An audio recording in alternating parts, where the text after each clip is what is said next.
কত বেলা হয়ে গেল, এখনো এক কাপ চা পেলাম না। ও বৌমা, কত বেলা হয়ে গেল দেখেছো?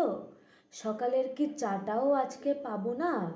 তুমি তো জানো তোমার শ্বশুর গ্যাসের রোগী, তাকে সকাল সকাল খেতে দিতে হয়। সে সকাল সকাল গ্যাসের ট্যাবলেট খায়। তুমি তো এখনো এক কাপ চাও দিলা না গো। ও বৌমা, এই নিন মা আপনার চা। আসলে সকাল সকাল উঠে তো জানেনই, বাসি কাজ, ঘর ঝাড় দেওয়া, বাসন মাজা, এছাড়া আর কত কাজ থাকে। আর তাছাড়া আপনার গোষ্ঠীর তো আর কম না। আপনার মেয়ের চাই সকালবেলা ব্ল্যাক কফি, আপনার ছেলে চাই সকালবেলা দুধ কফি, আপনার চাই লিকার চা, বাবার চাই চিনি ছাড়া দুধ চা। আসলে আমি না পেরে উঠি না। আর তাছাড়া আমিও তো একটা মানুষ, 10টা হাত নিয়ে তো আমি আর জন্মাইনি, দুটো হাত নিয়েই জন্মেছি। তাই সবারটা গুছিয়ে আস্তে আস্তে একটু চা দিতে লেট হয়ে যায়। দাও দেখি বাবু, চায়ের কাপটা আগে হাত দিয়ে দাও। আর সংসার তো আমরাও করেছি, আমরাও তো স্বামী সন্তান শ্বশুর সবার খেয়াল রেখেছি। তোমাদের মতন এত মুখে মুখে চোপা করার সাহস আমাদের ছিল না। তাছাড়া তোমরা এই যুগের মেয়ে, তোমাদের কিছু বলে বড্ড গায়ে লেগে যায় গো। এই যে তোমার শ্বশুরটা এখনো না খেয়ে বসে আছে, তুমি আমাকে এক কাপ চা দিতে এসে আমার মুখে মুখে চোপা চালাচ্ছ। এটা কোনো বাড়ির কি ভদ্র বউয়েরা করে? করে না। কিন্তু আমারই কপাল খারাপ, কি আর করব। ছেলেটা একটা বউ নিয়ে এসছে, তারও যদি শ্বশুর শাশুড়িকে এখন চক্ষুশূল মনে হয়। আর কি বলবো, আর আমার মেয়ের কথা তো ছেড়েই দিলাম। হুম, না মা, আপনি বাবার কথা চিন্তা করবেন না। আমি আপনার চাটা দেওয়ার আগে বাবার চাটা আমি দিয়েই এসেছি। তাছাড়া আপনার ছেলে এখন অফিসে বেরোবে, তার টিফিন পাতিও তো গোছানোর দায় আছে না? তাছাড়া বাড়ির সব কাজ, এত লোকজনের সব কিছু আমার একাই করতে হয়। আর আপনার ছেলে আমাকে তুলে নিয়ে এসছে ঠিকই, আমি আপনাদের চক্ষুশূল কখনোই মনে করি না মা। তবে হ্যাঁ, মাঝে মধ্যে একটু খারাপ লাগে যে আমাকে টাইম টু টাইম বাড়ির সব সদস্যের কাজ করতে হয়। আমার মুখের সামনে এসে কেউ এক গ্লাস জলও ধরে না মা। আমি কি কারোর সঙ্গে কখনো কোনো রকম কোনো ঝামেলা করি?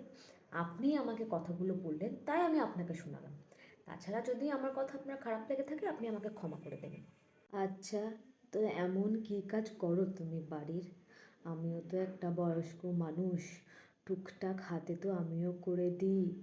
কী এমন কাজ করো? আর তাছাড়া এমন কী কাজ করো, এই 2 বছরে এখনও একটা নাতি নাতনির মুখ দেখলাম না? কদিন পরে তো মরেই যাব।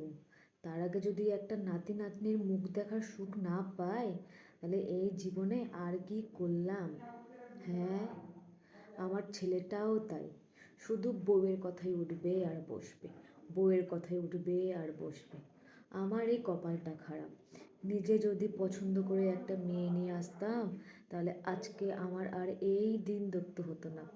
কবে আমি নাতিপুতি নিয়ে ঘাড়ে করে খেলা করতাম। হ্যাঁ মা, আপনি কি কাজ করেন সে তো আমি চোখের সামনে দেখতেই পাই।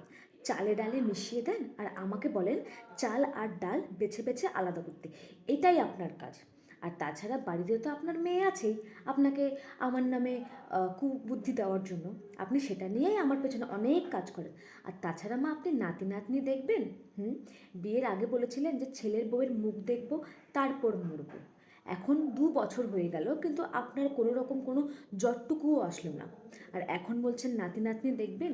বিয়ের পরে আমি একটা দিন ঠিকঠাক করে আমার বরের সঙ্গে একটু ঘুরতে যেতে পারলাম না, আর আমি আপনাকে নাতি নাতনির মুখ দেখাবো?